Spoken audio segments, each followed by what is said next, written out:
Here I have in my hand a resistor. This, like all circuit components, does something. But if we were to try to figure out what it does, then we need to understand what's going on when we apply a potential difference across it. What happens to the current flowing through it when we change the potential difference? Now I have here a model, and this is going to help us understand what's going on in this particular situation. This ramp represents the circuit wires. And as before, I've got a car here that represents a coulomb of charge. And when I put it on the ramp, it's going to move, but only if there is a potential difference between this end and that. You see, when I roll this down, then I am putting it, or making a lower potential difference between this end of the ramp and that end. So what you can see is here, demonstrated with these cells, is here I have a potential difference of 1.5 volts. What I can do is I can increase the potential difference across my components to 3 volts, or much further up, all the way up here at 4.5 volts. I'll stop there so my ramp doesn't slide off. And what you can imagine is that by putting a higher potential difference, then it's going to make the current flow faster. So let's have a little look. So we'll take it down to 1.5 volts.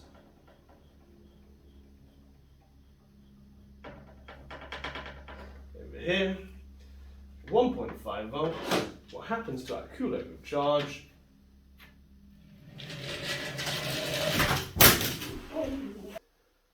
Now let's contrast that with 4.5 volts.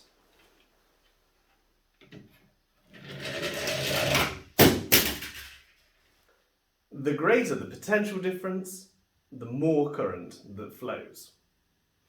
But there's another thing that is going to affect how the current flows through our component.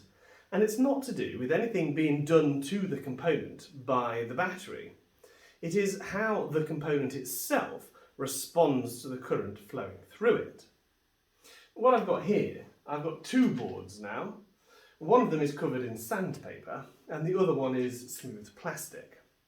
And at the same potential difference, what I find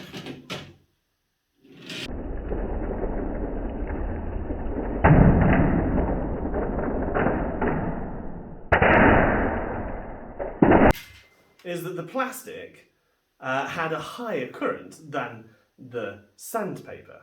And that was because it was a lower resistance. And so what I can see is the third variable that affects the current flow, other than the potential difference, is the resistance of the circuit itself. By studying what a circuit component does when a potential difference is put across it, we can get a feel for what is going on inside that circuit component and what that circuit component might be for. And now before I show you how we're going to do this, I want to show you how we're going to collect the data. You see, what we're going to do is we're going to plot a graph just like this.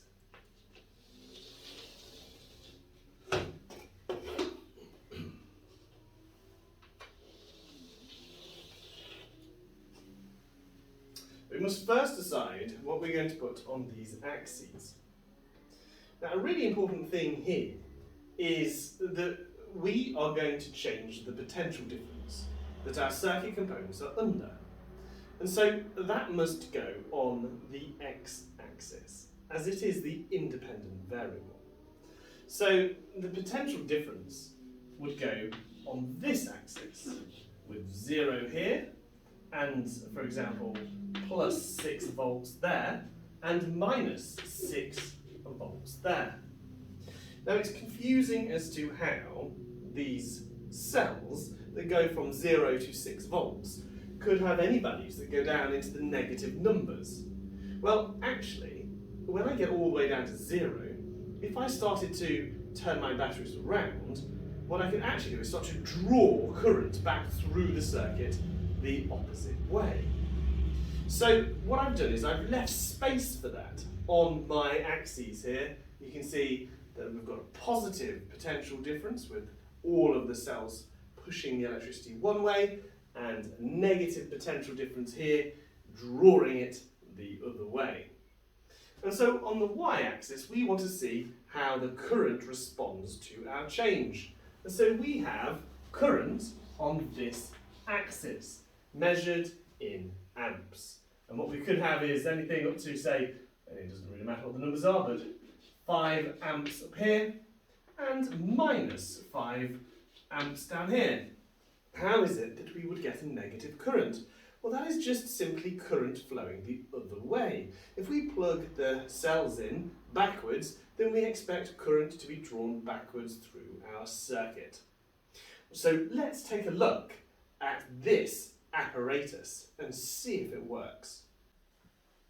So this is a more complex version of this apparatus than perhaps you will see.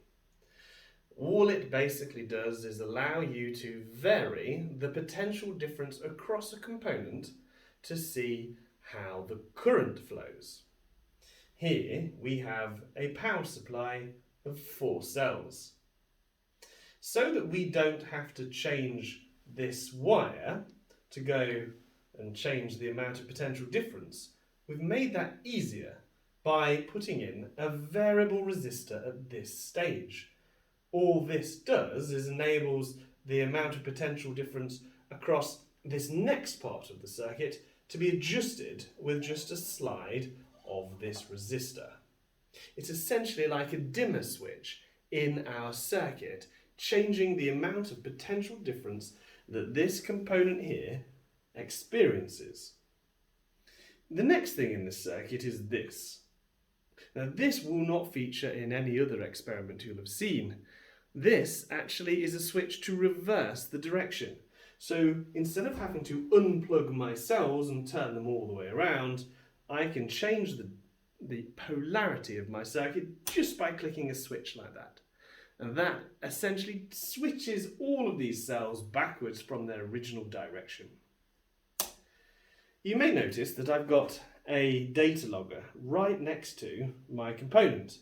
And what I have here is I have an ammeter and a voltmeter. The ammeter in series with the component and the voltmeter in parallel. And then finally I have the screen which is going to plot the current and the potential difference as we vary the potential difference. Here is a circuit diagram of this apparatus. Here the battery enables a current to flow that goes through a variable resistor and the resistor whose characteristics we are testing, an ammeter in series and a voltmeter in parallel. We are going to, by changing the variable resistor, change the amount of potential difference that is going across this component and measuring both the voltage as measured by this voltmeter and the current and then plotting it on the graph. So here goes. Let's put this resistor under a larger value of potential difference, all the way up, and then we're going to bring it all the way down before reversing the polarity of the circuit, and then we're going to apply a negative potential difference and hopefully draw current the other way. So here goes. We're going to increase the potential difference over this resistor, and what we can see is the more potential difference that goes in, the more current that flows. You'll notice that this is linear. As we reduce the potential difference, it follows down the same line, all the way down to 0. The final thing to do is we're going to switch the polarity, just like flipping the cells backwards, and allow for a negative potential difference to occur. And this, you can see, is causing the current to flow backwards through this circuit. And there you can see it. that for a resistor, the graph of current and potential difference, or sometimes known as the IV graph, is a straight line. Now observe carefully what happens here. This is a 220 ohm resistor, and what I can do is I can produce the same line as we saw before and find out what its characteristics are like. Now this resistor in my hand is 470 ohms instead of the 220 that I have here. If I were to disconnect this from the circuit and place this one in instead, then what I find is the higher resistance resistor has actually drawn a more shallow line on my graph. Does that make sense? Well, it really should, because if you remember that the y-axis scale is current, then what it means is that compared to the resistor that was of lower resistance, it being of higher resistance, it doesn't allow as much current to flow at a particular potential difference as the one that is of lower resistance. In fact, you can work out the resistance by measuring the gradient of this graph and doing 1 divided by that gradient. And why should that be equal to the resistance? Well, it's because of something known as Ohm's law, that the resistance can be found by taking the potential difference and dividing it by the current. Let's take a look at this graph here. Imagine that we've just captured the characteristics of one of these resistors. Well, what I'm interested in doing is finding the gradient of this line. If I've said that this point here was 6 volts and that it was 5 amps, then what I know is 2 pieces of information: the rise and the run. Here, the run between 0 and 6 is the number 6 volts. Here between 0 and 5, it is 5 amps. The gradient, the rise over the run, would be equal to 5 amps divided by 6 volts. 5/6. But what you might notice is by doing the current divided by the voltage, we're actually doing the inverse of the voltage divided by the current.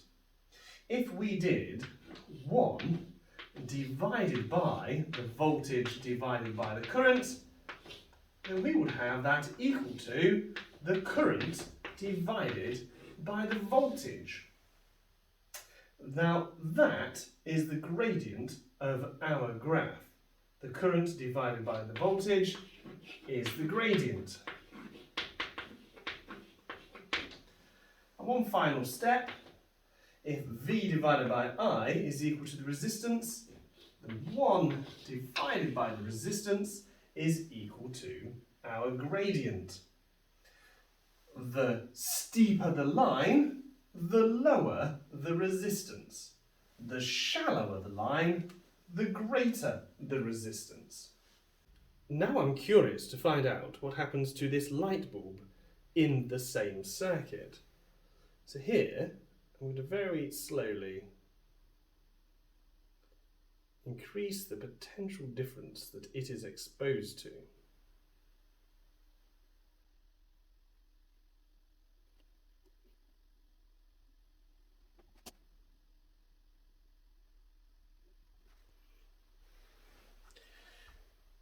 What we can see is that it did not behave like the resistor at all.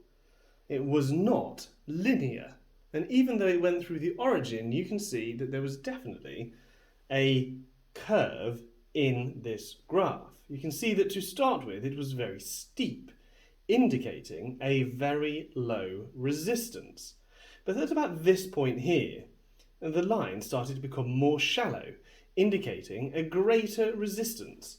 And what you probably noticed whilst I was doing it is that that was the point when the light bulb started to emit light. You see, what had happened is it had become so hot at that stage that it started to change the resistance of the light bulb. Glowing so that it could be physically seen was hot enough to significantly alter the flow of the coulombs that passed through it. So what about this LED here? Well, that has even stranger behaviour still. What I find is as I increase the potential difference, no current flows at all until I reach a threshold voltage where suddenly the LED starts to illuminate. At that point, I then get a straight resistor-like line, but it doesn't go through the origin. It starts at that threshold voltage. But perhaps what is most interesting about this is if I take it back down again and reverse the polarity, as you could reasonably expect to see the mirror image on the other side of the axis. Well, as I increase the potential difference, then what you can see is that the trace is just moving along the x-axis there. And that it doesn't matter how much negative potential difference I apply, no current flows through this LED backwards. And that's because an LED is a light emitting diode. It is a version of a diode that gives out light. If I were to put this diode in the circuit, I should see exactly the same thing. So now with a diode, exactly the same. Increase the potential difference in the positive direction. You can see we've reached the threshold voltage at which it now allows the current to flow, and very rapidly it is now allowing a very large amount of current to flow through it. And it is a bit scattered, but you can see it is producing a line that is increasing up there.